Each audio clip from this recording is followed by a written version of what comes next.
душанбе маркази фарҳангу таърих, тамаддун, пойтахти тоҷикистон, сарзамини мардуми озодаву хиратманд, ватандӯсту хештаншиноси тоҷикон аст.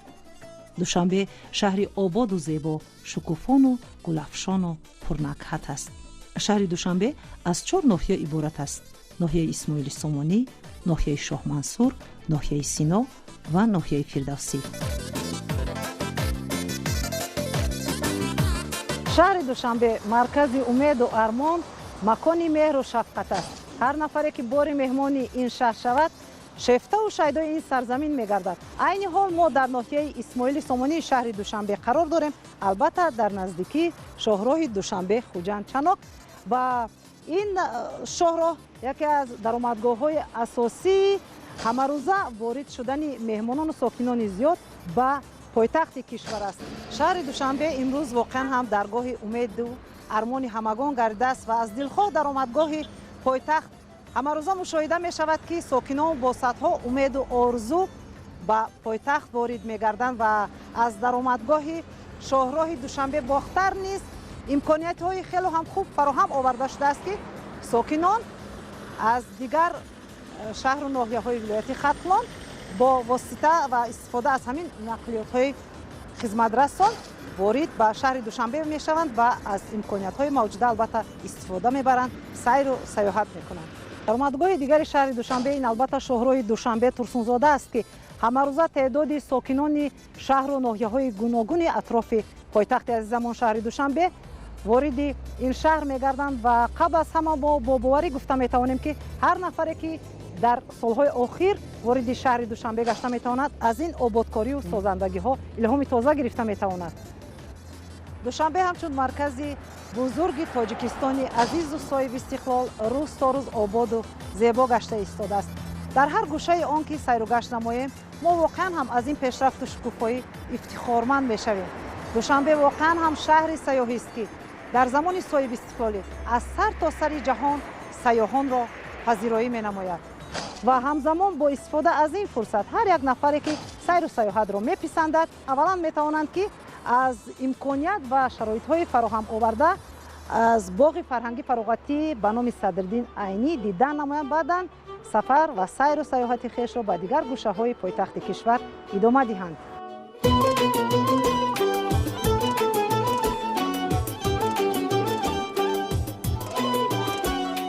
боғи фарҳангӣ фароғатӣ ба номи Садриддин Айнӣ дар замони соҳиби истиқлолӣ аз нав тармиму таъмир гардида барои истироҳат беҳтарин шароитҳо фароҳам оварда шудааст.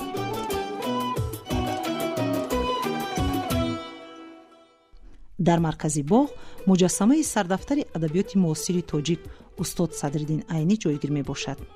боғи мазкур аз 2 даромадгоҳи асосӣ иборат буда, дар ҳудуди он фаввораҳои гуногун, дарахтони ороишӣ, амфитеатр ва марказҳои зиёд барои истироҳату фароғати хурду калон мавҷуд аст.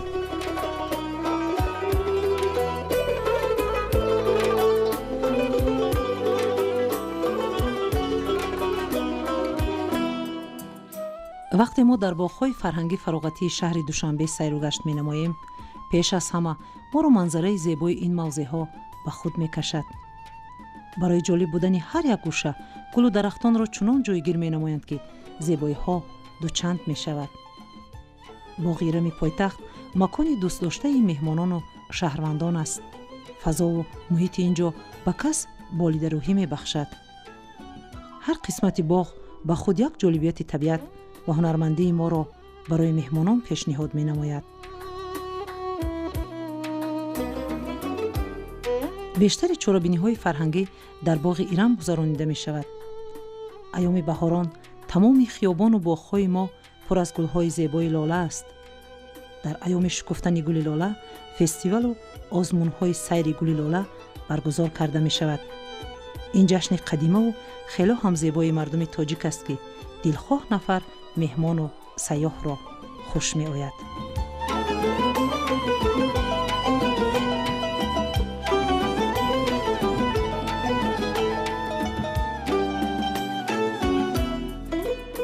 боғи ба номи Аҳмади Дониш яке аз боғҳои зебои дигари шаҳр аст, ки ҳамарӯза барои сайру гашт нафарони зиёд ба ин боғ меоянд.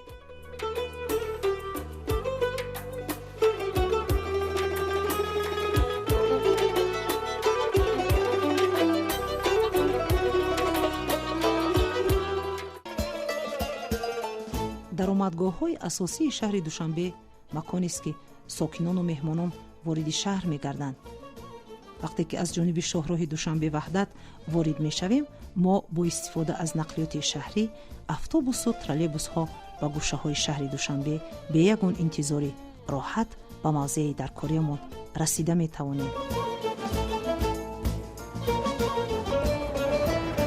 вақте сайёҳ ба дилхоҳ кишвар ворид мешавад, диққати ӯро пеш аз ҳама симои ҳамон шаҳр ва ё ҳамон давлат бештар ҷалб карда метавонад. хушбахтона дар замони соҳибистиқлолӣ ҳамагон шоҳиди он гашта истодаем ки пойтахти азизи мо шаҳри душанбе рӯз то рӯз зеботару ободтар гашта истодааст ва мо бо боварӣ гуфта метавонем ки вақте сайёҳи хориҷӣ меҳмони шаҳри душанбе мешавад, ӯ қабл аз ҳама ба санъати меъморию шаҳрсозии мардуми тоҷик баҳои олӣ дода метавонад.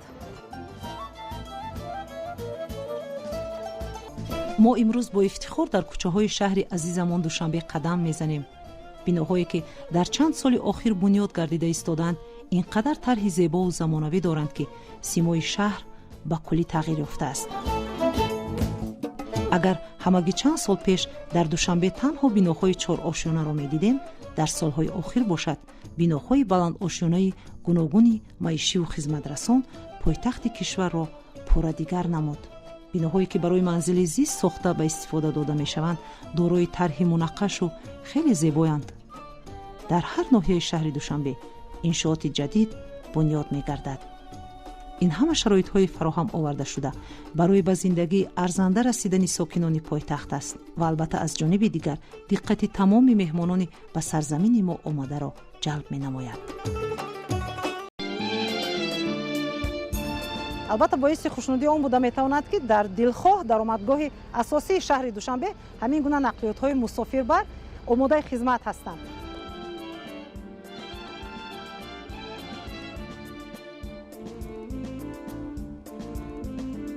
албатта ҳукумати ҷумҳурӣ тамоми паҳлӯҳои беҳтар шудани зиндагии мардумро ба назар гирифтааст, то бо истифода аз ин воситаи нақлиёт ҳамагон рафтуомади роҳат дошта бошанд. автобусу троллейбусҳои нав мисли дигар нақлиёти ҷамъиятии калонҳаҷм дар пойтахт аз тариқи низоми пардохтии электронии ситикорт хизмат мерасонанд. ҳамарӯза аз нақлиёти мусофирбари ҷамъиятӣ дар пойтахти тоҷикистон сокинону меҳмонон истифода мебаранд. бо назардошти арзиши роҳгиро барои як нафар дар троллейбус 1 сомонӣ ва автобус 1 сомонию 20 дирҳам муқаррар шудааст. ҳамзамон арзиши роҳгиро ҳангоми пардохт намудани маблағи бештар аз 50 сомонӣ камтар мешавад, яъне корди тахфиф. дар баробари ин роҳгиро барои наврасону донишҷӯён низ имтиёзҳои худро дорад. троллейбусҳои нав дар душанбе бо дастгоҳу таҷҳизоти электронӣ муҷаҳҳаз шудааст ва ба гуфтаи ронандаҳо троллейбусҳои беноқил дар муқоиса бо троллейбусҳои қаблӣ кори ронандаро ба таври назаррас сабук мекунад. ин ҳама имконияту шароитҳо барои зиндагии беҳтари сокинону меҳмонон ба назар гирифта шудааст. дар ноҳияи синои шаҳри душанбе мо шоҳиди боз ҳам идомаи ҳамон шоҳкориҳо мегардем. ҳар кӯчаи ин ноҳия дорои иншооти диққатҷалбкунанда буда ҳар нафаре ки дар чанд соли охир ба душанбе меояд, аз пешрафту дигаргуниҳои ба амал омада дар ҳайрат мемонад. марказҳои маъмуриву сиёсӣ ва пойтахтҳои кишварҳо барои рушди сайёҳӣ ва инкишофи он нақши ҳалкунанда ва муассирро доро мебошанд. дар тоҷикистон низ шаҳри душанбе аз ҷумлаи шаҳрҳои сайёҳӣ дар минтақа барои сайёҳони минтақавӣ ва ҷаҳонист ки тавонистааст ҳамаи нишонаҳои кӯҳани таърихӣ ва фарҳангии худро дар канори ободшавӣ ва сохтмони биноҳои замонавӣ ҳифз кунад. нақши истиқлоли давлатӣ барои ободкорию пешрафт ва созандагии тоҷикистони азиз басо ҳам бузургу беназир аст. махсусан вақте ки сайругашти мо дар душанбеи азиз рост меояд, мо аз ҳамаи ин ободкориҳо ва пешрафту шукуфояш хушҳол шуда метавонем. ҳар як сайёҳе ки ба тоҷикистони азиз махсусан сафараш ба душанбе рост меояд, бо хотироти неку ҷолиб аз ин сарзамин сафар хоҳад кард. бунёди роҳҳои ҷавобгӯ ба талаботи замон дар тоҷикистон вусъати тоза гирифта, кишвари мо ба яке аз кишварҳои пешрафтаи ҷаҳон мубаддал гаштааст. махсусан бунёди эстакада дар шаҳри душанбе дар доираи ҳамин нақшаи беҳтар сохтани сифати роҳҳо сохта ба истифода дода шудааст. استکاده مذکور در دایره لایحه بهتر نمودن حالت راه منطقوی دوشنبه ترسونزاده قطعه راه از برش خیابان سینا با خیابان اسماعیل سامانی تا دروازه غربی شهر دوشنبه بنیاد گردیده است. 4 سوی نو از 3 سطح عبارت بوده در برش خیابان نصرت الله مخصوم با خیابان باباجان غفورов قرار دارد. اگر از یک طرف بنیاد استکاده در حرکت نقلیات مانعگی‌ها را برطرف نموده باشد، از جانب دیگر به پایتخت کشور حسن ضم نموده است. با استفاده دادن دومین استکاده در قسمت غربی پایتخت نیز ادامه کارهای شایسته راهسازی است. دوشنبه شهر صلح و وحدت، شهر سرسبز، شهر دوستی و اتحاد است. سیروگشت در کوچه های دوشنبه برای هر یک نفر پسند می آید. سرفرازی ما از شهر شکوفان است. سیاحان در زمان صاحب استقلالی دوشنبه را از نگاه دیگر شناختند. برای آنها دوشنبه شهر است که در هر آمدنشان یک قسمت تازه کشف می شود. با هر سفرشان در این شهر یک جالبیت دیگر را مشاهده می نمایند. و پیشرفت با سرعت شهر دوشنبه نظر نموده شکرگزار از آن می شویم که ملت صاحب تمدن تاجیک در این زمان همان رسالت شهرسازی خود را سربلندانه ادامه داده ایستاده است. با تلاش و غمخوری پیوسته اساسگزار صلح و وحدت ملی، پیشوای ملت پرزیدنت جمهوری تاجیکستان محترم امامعلی رحمان، همزمان کارهای نجیب و شایسته رئیس شهر دوشنبه محترم رستم امامعلی، امروز دوشنبه به شهری سبز و خرم و آباد و پیشرفته تبدیل یافته است. در تمام فصل شهر دوشنبه سرسبز و گلپوش است. از سرسبزی شهر دوشنبه سامانه‌های اجتماعی همیشه نظر خود را بیان می نمایند.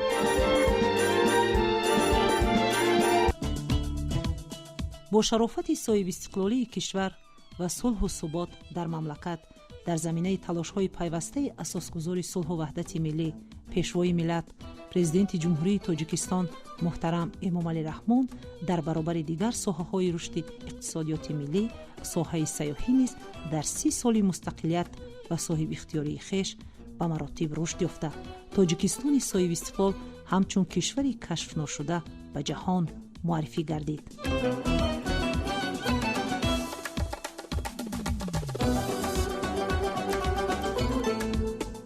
در ناحیه فردوسی شهر دوشنبه سیاح برای سیر و گشت البته موضوعهای جالب را مشاهده می نماید.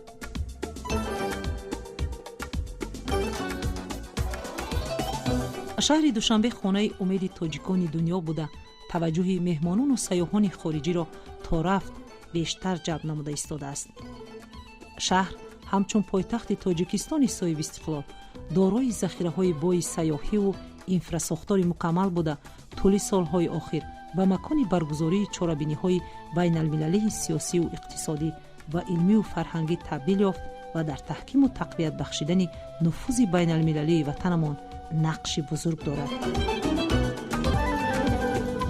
باغ فرهنگی فراغتی به نام ابوالقاسم فردوسی شهر دوشنبه که در ناحیه فردوسی جایگیر شده است، در زمان صاحب استقلالی از نو ترمیم و تعمیر گردیده به یک مکان خیلی هم زیبای سیر و سیاحتی دلخواه نفر تبدیل یافته است و مخصوصا ایام بهاران تمام باغ‌های پایتخت کشور پر از لاله می شود که از این منظره زیبا چشم کندن واقعا هم دشوار هست و هنگامی که سیاحان خارجی مهمان پایتخت کشور می گردند، آنها حتما در این باغ‌ها سیر و سیاحتی خوب و خاطرمانی را کرده می توانند. باغ فرهنگی فراغتی به نام ابوالقاسم فردوسی چون دیگر باغ‌های پایتخت شکوفان است. برای استراحت بیشتری ساکنان و مهمانان در باغ‌ها سیر نمودن را اختیار می کنند. آنها در این باد و هوای تازه در احاطه این همه آبادی و پیشرفت با طبع خوش و گل و درختان سرسبز دیده دوخته پیش از همه از آرامی فضای کشور شکرگزار می شوند. باغ‌های شهر دوشنبه مکان اساسی برگزاری چهاربینی‌های فرهنگی است. جشن‌های زیبای ما در این باغ‌های دلفریب شکوه تازه می‌گیرند. در برابر داشتن طبیعت زیبا و امکانیت‌های سیاحی کشور، همزمان در این سمت متخصصان با تجربه ضرور است تا مهمانان خارجی را پذیرایی نمایند.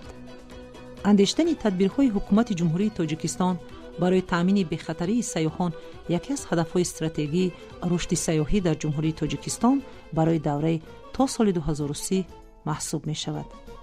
به خاطر مهیا کردن شرایط معاصر تعلیمی برای تربیت متخصصان ساحه سیاحی در جمهوری در زمینه دانشکده صاحبکاری و خدمت دانشکده سیاحی صاحبکاری و خدمت تأسیس داده شد. عین زمان در 20 مؤسسه تعلیمی جمهوری متخصصان ساحه سیاحی و خدمت رسانی آماده کرده می شوند. امروز دانشجویان در کافدرای بیزنس سیاحی، رکریاسیون و مهمانداری از روی بیش از 6 اختصاص تحصیل فرا گرفته شدند و دانشجویان با زبان روسی و با زبان تاجیکی تحصیل خود را دوام می‌دهند. قابل قید است که امروز شوق و هوس دانشجویان نسبت به ساحه سیاحی نسبت به سال‌های پیشتر خیلی هم بالا رفته است و امروز نتیجه ها نشان می‌دهد که دانشجویان برای از خود کردن کسب ساحه سیاحی، نزدیکی‌های سمت ساحه سیاحی و از خود کردن تمام پهلوهای سیاحی ساحه سیاحی سعی کوشش‌های خود را به راه مانده ایستادند و امروز در دانشکده سیاحی صاحبکاری و خدمت بیش از 500 دانشجو در رشته ساحه سیاحی از کورس 1 تا کورس 4 تحصیل می‌کنند. این چنین برای از خود کردن یعنی ساحه سیاحی امروز در دانشکده سیاحی صاحبکاری و خدمت در دو رویه یعنی بخش ماجستراتور دانشجویان تحصیل علم کرده ایستادند. برای معرفی شایسته تاجیکستان در عرصه جهان البته متخصصان جوابگو به طلبات زمان لازم است. خوشبختانه با توجه پیوسته حکومت مملکت بهترین متخصصان زباندان و راهبلدان با تجربه همه سال بخش‌های سیاحی کشور را به اتمام می‌رسانند که وطن خود را به سیاحان جهان معرفی کرده می‌توانند.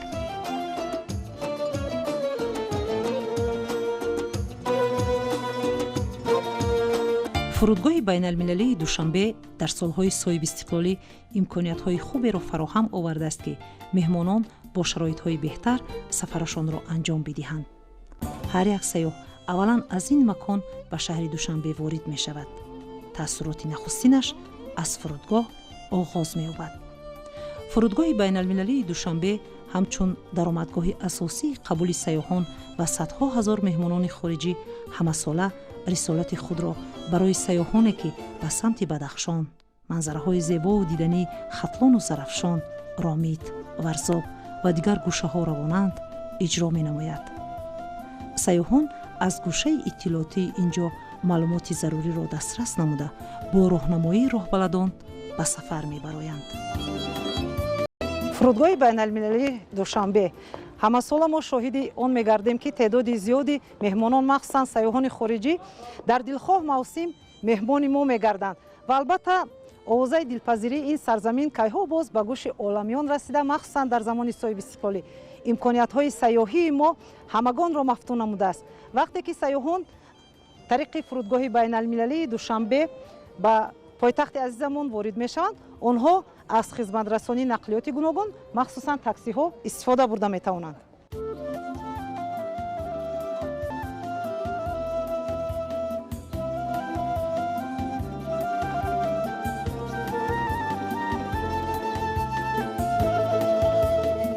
وقتی ما در قیاس به چند سال پیشتر دوشنبه رو نظر می نماییم شاهد تغییرات های بزرگ می گردیم. دوشنبه با این همه سازندگی و بنیادکاری ها به یک شهر پیشرفته دنیا تبدیل یافته است. ما امروز با افتخار گفته می توانیم که هر سیاحی به سرزمین ما آمده از تماشای شهر دوشنبه امکانات های سیاحی اینجا خوشحال می شود. برای سیاحان هزاران موضع های سیاحی موجود است که روزهای زیاد لازم است تا از یک موضع دلفریب دیدن نموده به موضع دیگر سفر خویش را ادامه دهند.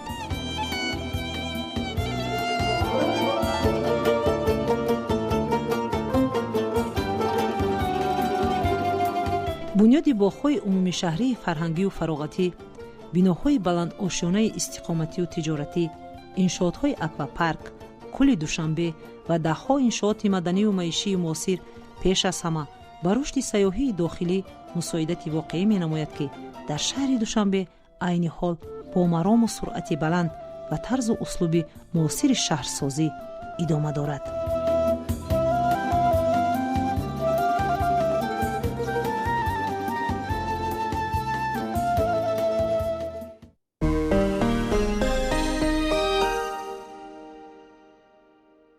برای آشنا گشتن با صنعت خیلی هم قدیمه و هنرهای گوناگون شهرسازی مردم تاجیک ما باید حتما از کاخ نوروز دیدن نمایند. مخصوصا سیاحانی که به شهر دوشنبه می آیند مکان دوست داشته آنها البته کاخ نوروز بوده می تواند.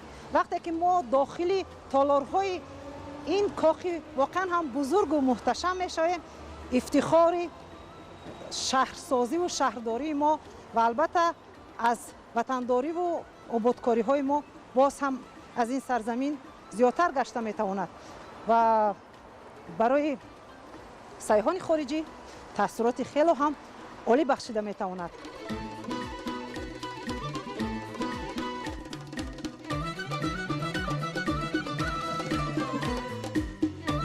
در پایتخت کاخ نوروز که از نمونه‌های عالی صنعت شهرسازی معاصر بوده تجسمگری سبک و خاص معماری ملی به شمار می رود جایگیر شده است.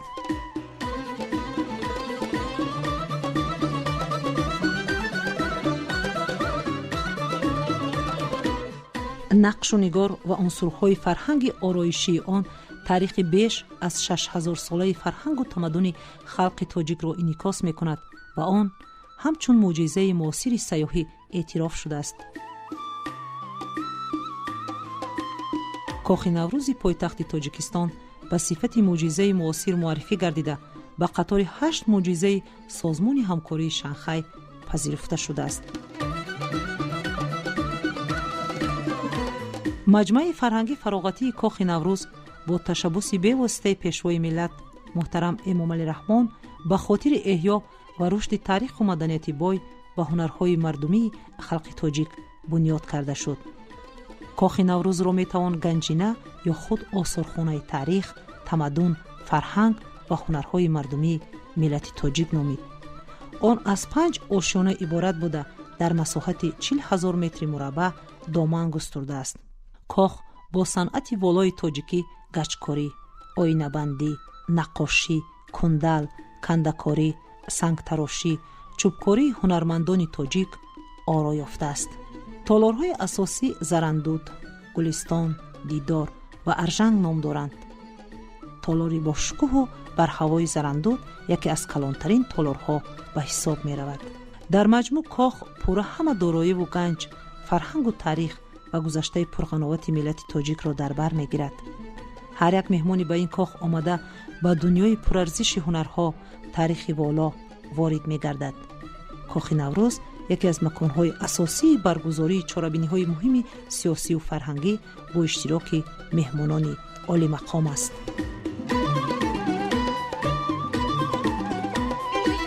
کاخ نوروز در نزد باغ فرهنگی و فراغتی کولی جوانان جایگیر شده است و این امکان می‌دهد تا مهمانان از زیبایی این کل بهره‌ور شوند.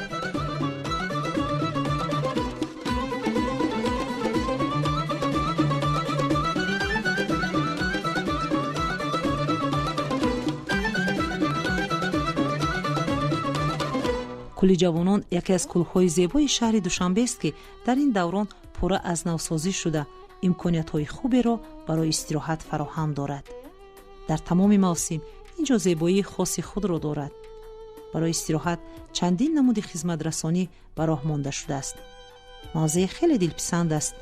سیاح از تماشا و استراحت در این کل زیبا و منظره دلپذیرش خوشحال می شود.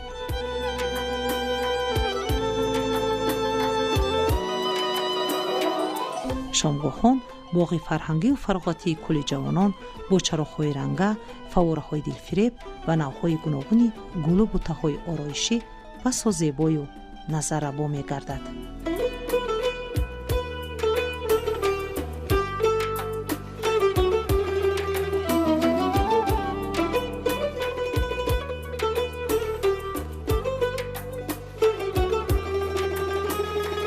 شهر دوشنبه دارای ذخیره‌های بای سیاحی بوده.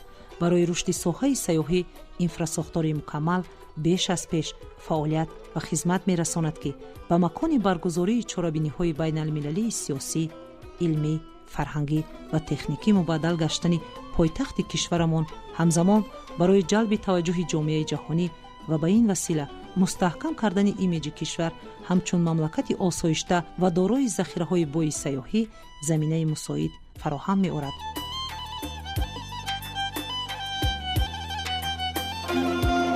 با رشد ساحه سیاحی پایتخت اینچنین موجودیت جایهای تاریخی، یادگاری‌های باستانی و معماری، مؤسسه‌های طبابتی و استراحتی مساعدت می‌نمایند.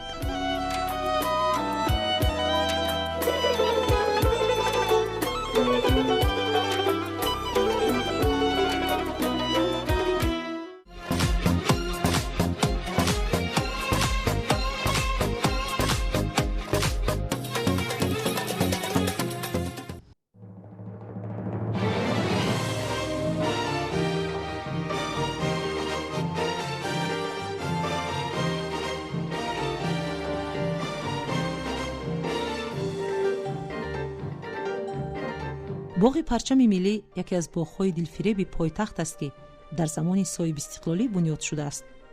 همه روزه در این باغ مهمانان زیاد برای سیر و گشت می آیند. پرچم ملی با بلندی 165 متر محض در شهر دوشنبه قامت افراخته در کتاب رکوردهای گینیس ثبت گردیده امروز یکی از موضع‌های استراحتی و سیاحی ساکنان و مهمانان پایتخت گردیده است.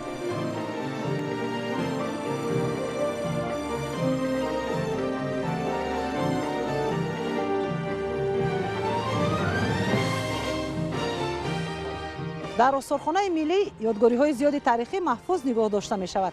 ما برای معلومات بیشتر و پیدا نمودن درباره تاریخ شهر دوشنبه با استورخانه ملی وارد می‌شویم.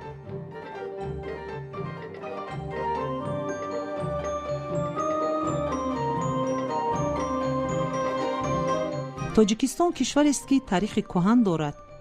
هر یک شهر و ناحیه آن در گذشته مکان زیستی مردمی بود که قرن‌های گوناگون را در بر می‌گیرد. دوشنبه نیز تاریخ خود را دارد. از حدود شهر دوشنبه یک چند یادگاری‌ها بازیافت گردیده است و اینها گواهی از آن می‌دهند که در حدود امروزه شهر دوشنبه از دوره‌های قدیم رابطه‌ها وجود داشتند و این منطقه برای زیست و زندگانی مردم مساعد بوده است. یکی از آن بازیافت‌هایی که متعلق به حدود شهر دوشنبه پیشنهاد تماشابینان گردانده شده است این سفینکس میباشد، یعنی که گوشوار در نماد سفینکس.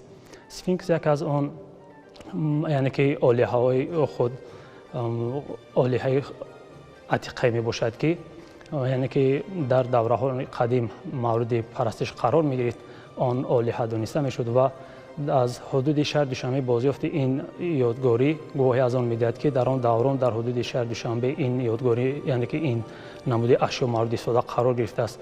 بازی که نمایم که سفینکس از طلا آماده گردیده است و خود سفینکس این یک موجودات تخیلی میباشد که از قسمت میان بالا انسان از جمله یعنی که انیقترش زن میباشد که با پیش بر و سری زن تصویر گردیده است، از میان پایان باشد این تصویری حیوان می باشد و این سفینکس در نمود خمیده یعنی که دراز کشیده تصویر گردیده است. در این بازیافت حدود شهر دوشنبه صنعت بلند زرگری مردم تاجیک در عصرهای دهه تا میلاد دیده می شود، زیرا این بازیافت از جانب محققان مربوط به عصرهای دهه تا میلاد ربط داده می شود. از حدود شهر دوشنبه دیگر بازیافتی که به دست آمده است این فالار می باشد. این همچون یک از جزئی آرایشی کلاه یعنی که مورد استفاده قرار داده می شد.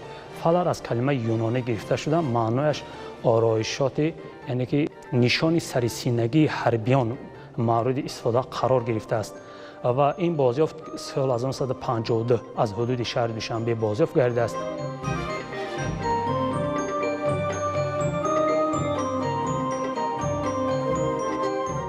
در آشیانه دیوم اکسپوزیسیون استورخانه ملی تاجیکستان یکی از تالارهای کلانترینی که فعالیت میکند این تالار نومیزماتیکی یا خود تالار سکه ها میباشد. بازی که نمایم که این تالار کلانترین سکه ها در میان کشورهای آسیای میانه به حساب میرود.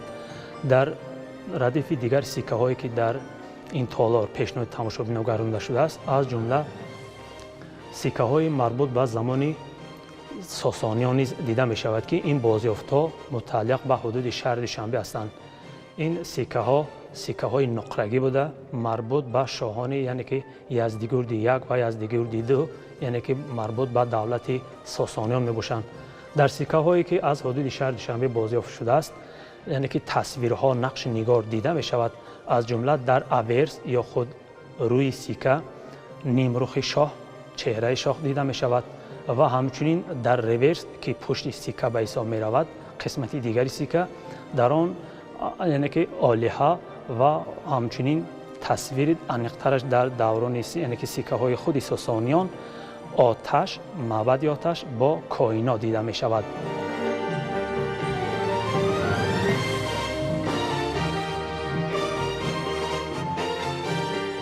مهمانان خارجی با وارد شدن به آثارخانه ملی نه تنها از تاریخ شهر دوشنبه بلکه از تاریخ مردم تاجیک آگاه می شوند. آثار بسا هم پرارزش تاجیکان در قرنهای گوناگون معرفی می شود. سیاح اولا معلومات ضروری را درباره هر یک موضع تاجیکستان از آثارخانه ملی دسترس نموده بعداً به سیر تاجیکستان می رود.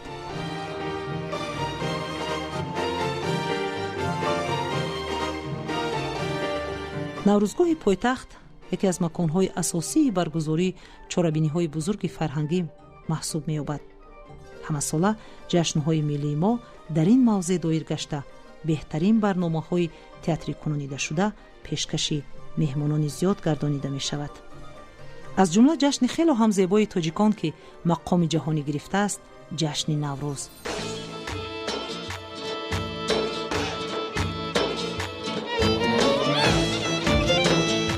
بیشتری سیاحان دنیا به خاطر آشنایی پیدا نمودن با جشن نوروز مخصوصاً در همین ایام به تاجیکستان می آیند. آنها در روزهای جشن نوروز با رسم و عنعنه‌های خاصی تاجیکان شناس می شوند.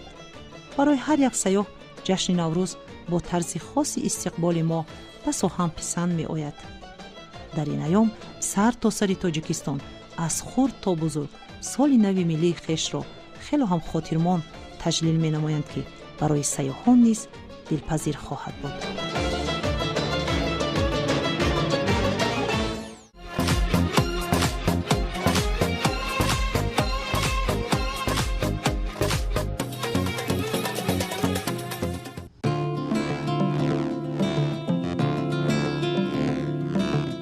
در دوشنبه مهمانخانه‌های زیاد بنیاد شده است. دوران صاحب استقلالی امکان فراهم آورد تا بهترین مهمانخانه‌های 5 ستاره‌دار در شهر دوشنبه به استفاده داده شوند. در این مهمانخانه‌ها شرایط‌های خوب فراهم است. برای سیاح استراحت در مهمانخانه‌های دوشنبه البته خاطرمان خواهد بود.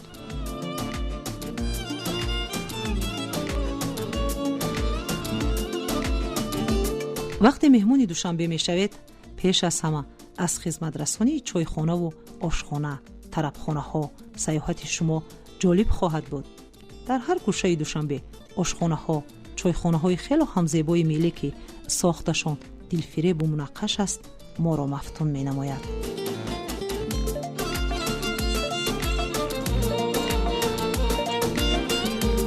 در ناحیه سینای پایتخت چایخانه سیاح پیش از همه دقت مهمانان را با نقش و نگار ملی به خود می کشد.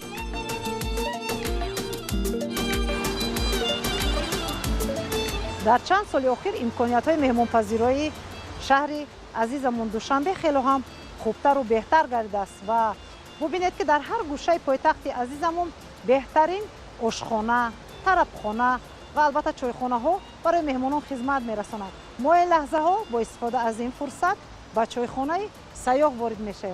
این چایخانه همنامی برنامه ما سیاح است.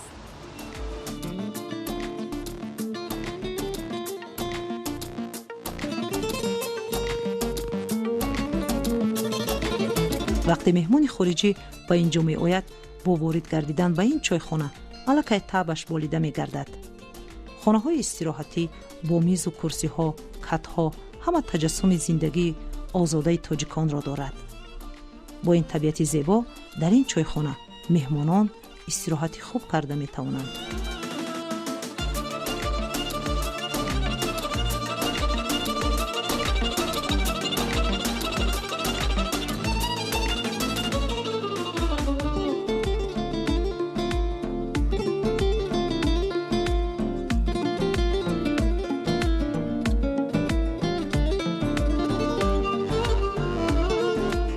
در قروتابخانه سیاه زیبایی موضع ما را جلب می نماید.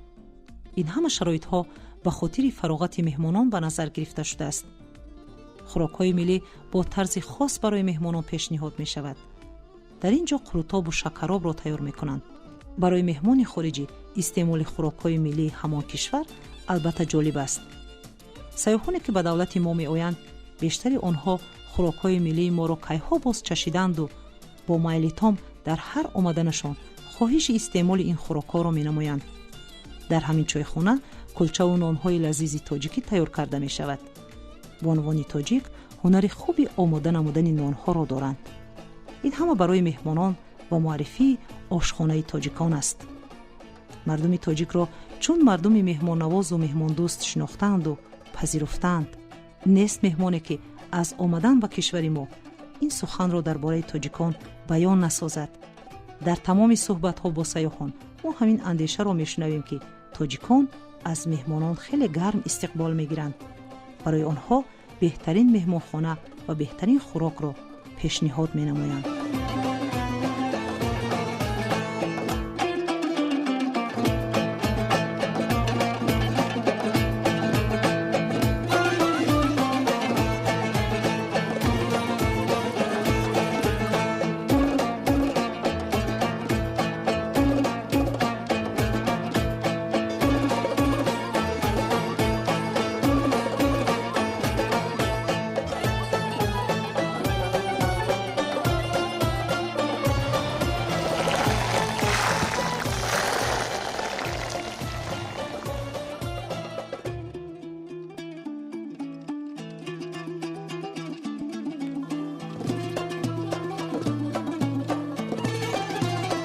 وقتی سیاح مهمان دلخواه چایخانه و آشخانه و یا طربخانه دوشنبه گردد، امکانیت مهمان پذیرایی هر یک از آنها از دیگری بهتر است.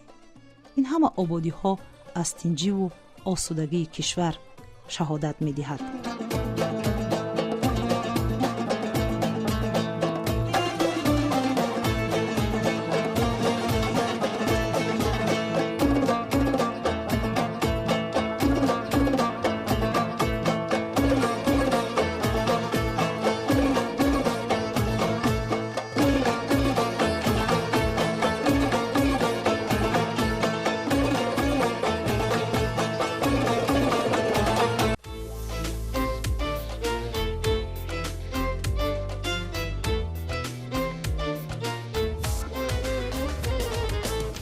در دوام سالهای صاحب استقلالی ساحه سیاحی و جهانگردی در جمهوری تاجیکستان همه‌ساله حضور سیاحان خارجی را بیشتر می‌گرداند. امروز که جمهوری تاجیکستان عضو کامل حقوق سازمان عمومی جهانی سیاحی میباشد، این امکان فراهم نموده است که تاجیکستان و منطقه‌های تاریخی و فرهنگی و سیاحی آن در کتاب خریطه سیاحی جهان وارد گردد و جمهوری تاجیکستان را با این همه دارایی کوه‌های بلند و آب‌های مصفا و ساکنان مهمان‌نواز و بشردوستش جهانیان بشناسند.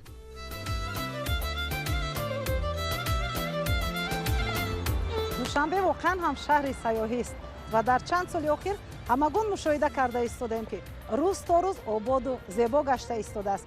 همه این زیبایی ها نه تنها دقت ما ساکنان را جلب کرده میتواند، همزمان توجه تمام سیاحان خارجی را به خود میکشد. وقتی که سیاح خارجی در این گونه موضع های زیبای پایتخت عزیزمون شهر دوشنبه سیر و گشت مینماید، او نه تنها از این زیبایی ها حلاوت میبرد، همزمان با هنرهای خیلی هم زیبای ملت تاجیک آشنا میشود.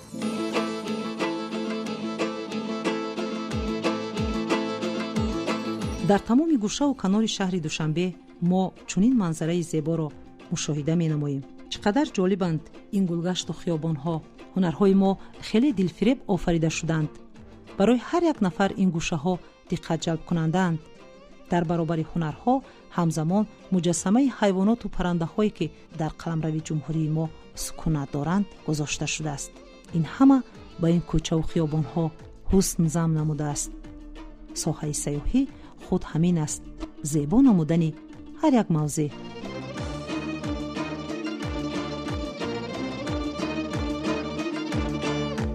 мо вақте ба дилхоҳ кишвар сафар намоем, ҳатман аз бозорҳои он дидан менамоем. ин имкон медиҳад то мо бо маҳсулоти дохилии ҳамон кишвар ошно шавем. бозори меҳргон яке аз бозорҳои зебову оростаи пойтахт аст. онро меъморон бо усулҳои хоси ҳунармандии тоҷик бунёд намуданд. унсурҳои миллӣ ин ҷо дарҳол аз санъати баланди меъмориву кандакории мардуми тоҷик сухан мегӯянд. сайёҳонро ин бозорҳо писанд меояд. онҳо ҳангоми сафар вориди бозорҳои пойтахт мегарданд.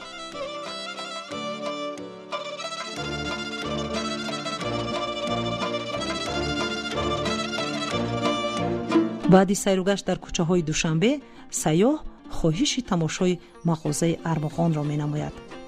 дар бештари гӯшаҳои пойтахт мағозаи армуғон мавҷуд аст. дар мағозаи армуғон мо албатта шоҳиди хело ҳам ҳунарҳои зебои миллати тоҷик буда метавонем. дилхоҳ эҷозе ки дар ин ҷо гузошта шудааст, диққати моро ва албатта диққати сайёҳонро ба худ ҷалб карда метавонад. нақшу нигорҳои миллии мо махсусан дар ҳамин гуна болиштҳо, пойпӯшҳо, боз ҳам дигар эҷози ҳунармандонамон инъикоси худро хело ҳам зебо ёфтааст.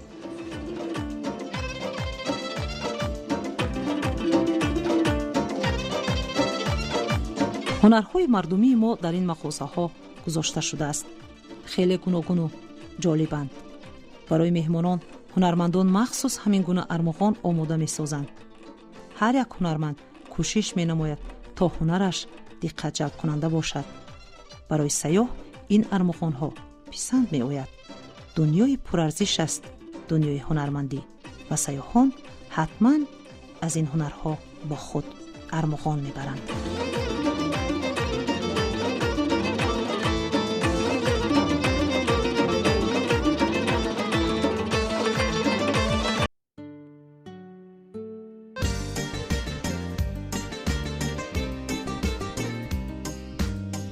боғҳои шаҳри душанбе боғҳои пур аз гуланд. хеле зебо бунёд шуда. боғи устод абу абдуллоҳи рӯдакӣ бо тарзи хос бунёд шудааст. бунёди боғҳо бо ному муҷассамаҳои адибони классикии мо барои ҳар як меҳмони хориҷӣ ҷолиб хоҳад буд.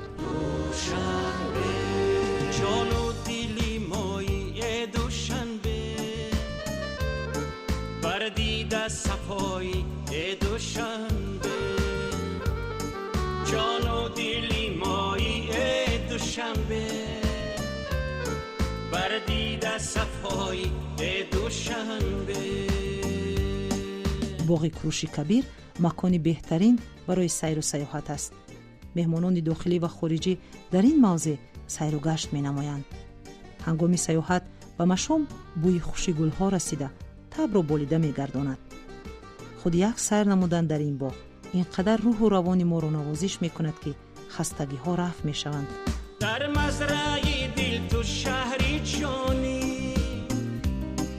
аз сархати ория нишонӣ дунёи ту сарнавишти мо аст дар ёд ҳамеша ҷовидонӣ. боғи дигар ин боғи ба номи алишер навоӣ мебошад. ин боғи дӯстист, дӯстии ду адиб алишер навоӣ ва абдураҳмони ҷомӣ. вақте дар кӯчаҳои шаҳри душанбе қадам мезанем, мо аз сарсабзиву озодагии шаҳр хушҳол мешавем. дар тамоми фасл шаҳри душанбе сарсабз аст. дар шаҳри душанбе дар солҳои охир инфрасохтори соҳаи сайёҳӣ хеле вусъат ёфта истодааст. ин аз он ҷумла сохтани боғҳои истироҳатию сайёҳӣ барои ҳам сайёҳони дохилӣ ва ҳам барои сайёҳони хориҷӣ از این امکانات ها شرکت های سیاحی وطنی وسیع استفاده برده در خطسرهای سیاحی خود که به سیاحان داخلی خارجه پیشنهاد می‌نمایند شهر دوشنبه را همچون یکی از شهرهای سیاحی معرفی کرده. در سالهای آخر بسیار کوشش میکنند که ابیکت‌های سیاحی که در سالهای آخر در شهر دوشنبه ساخته به استفاده برده شده است به خطسرهای خود داخل نمایند. از آن جمله بسیار شرکت‌های سیاحی به خطسرهای خود باغ‌های استراحت فراغتی که در شهر دوشنبه از طرف شرکت‌های سیاحی وطنی امکانات‌های سیاحی شهر دوشنبه سالهای آخر خیلی وسیع استفاده برده می‌شود. شرکت‌های سیاحی وطنی بسیار کوشش می‌کنند که آن ابیکت‌های سیاحی که در شهر دوشنبه در سالهای آخر به استفاده داده شد در خطسرهای سیاحی خود داخل نموده شهر دوشنبه را همچون شهر سیاحی معرفی نمایم. از تجربه کاری خودم میدونم که بسیار سیاحانی که ما با یکی از ابیکت‌های سیاحی که در دوران استقلالیت ساخته به استفاده برده شد این کاخ نوروز است. وقتی که سیاحان از این کاخ دیدن میکنند آنها سیاحان خارجی با وجه میگویند از چنین ساختن معماری و هنرهای و صنعت‌های قدیمی که در آنجا نشان داده شده است توریست‌ها را خیلی با وجه میگویند. بسیار خطسرهای سیاحی که حاضر ما با تبلیغات میکنیم و خارجیان و برای آمدن به تاجیکستان تبلیغات میکنیم. اساساً بسیار خطسرهای ما از دوشنبه آغاز میشه. یعنی بسیار سیاحان پیشتر میخواهند که پایتختی پیش از همه پایتخت جمهوری تاجیکستان یعنی شهر دوشنبه رو دیدن.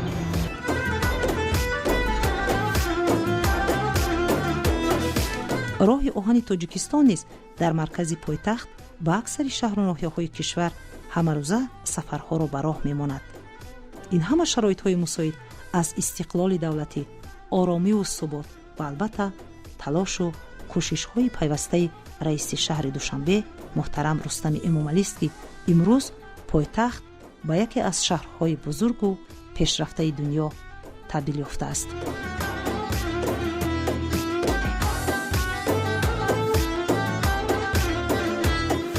دوشنبه با تاریخ، طبیعت، مدنیت میراثی خود دقت سیاحان زیاد را جلب نموده است.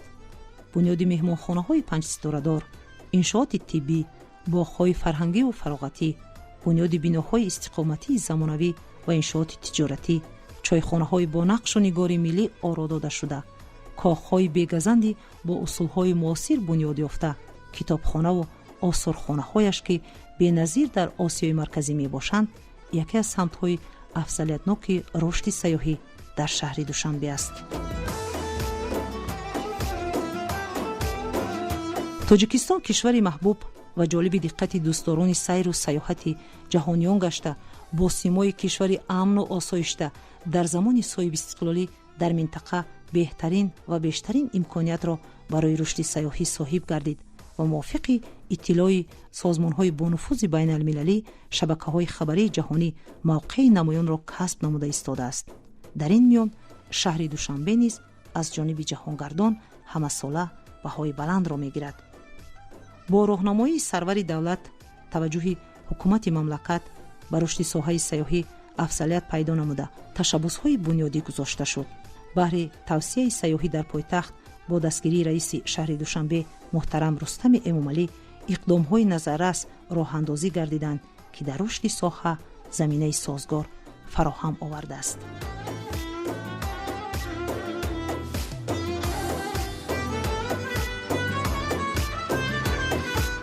بنا به نتیجه‌های نظرپرسی اگنتی تحلیلی تورستات روسیه پایتخت تاجیکستان شهر دوشنبه با قطار 10 شهری در ایام بهار و تیر ماه برای سیاحی مناسب اتحاد دولت‌های مستقل شامل گردیده است.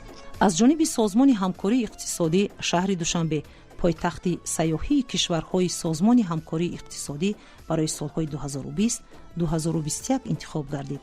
شهر دوشنبه در سامیت فدراسیون عمومی جهانی سیاحی که از 7 تا 9 سپتامبر سال 2018 در شهر چیندای جمهوری مردمی چین برگزار گردید با عضویت فدراسیای عمومی جهانی شهرهای توریستی پذیرفته شد.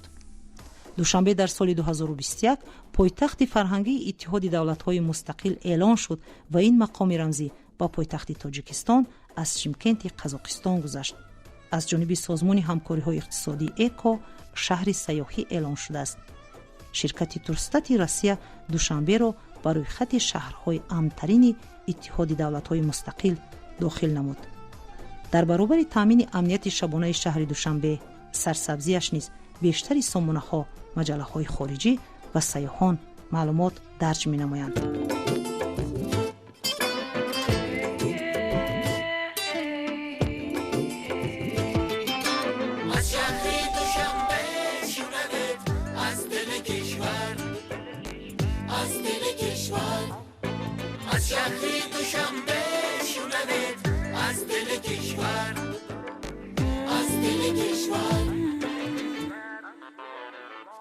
دوشنبه در دامان آسوده‌اش شبانگاه جلوه و نورافشانی خاصه دارد. کوچه‌هایش چون قلب این ملت آزاده و بیناهایش شبیه سربلندی تاجیکان است. به هر یک گل و درخت خیابان‌های آراسته‌اش دیده دخته بر لب شکرانه شکوفایش را می‌کنیم. و هر کجایی که سفر نماییم ما را مهر پایتخت بر دل است. دوشنبه باز هم رشد و پیشرفت دارد. ما هر لحظه شاهدی آبادی و سرسبزیش می‌گردیم. دوشنبه با این همه اقتدار و امکانیت‌های موجودش شهری دلپذیر است برای سیاحان جهان. پایانداز مهر و محبت با گلافشانی و سرسبزی شهر دوشنبه نثار دوستداران سیر و سیاحت و دلباختگان این سرزمین است. زیرا پایتخت تاجیکستان شهر دوشنبه آینه تاریخ و زندگی ملت تاجیک و دولت تاجیکان است. واقعا هم شهر دوشنبه شهر سیاحی است.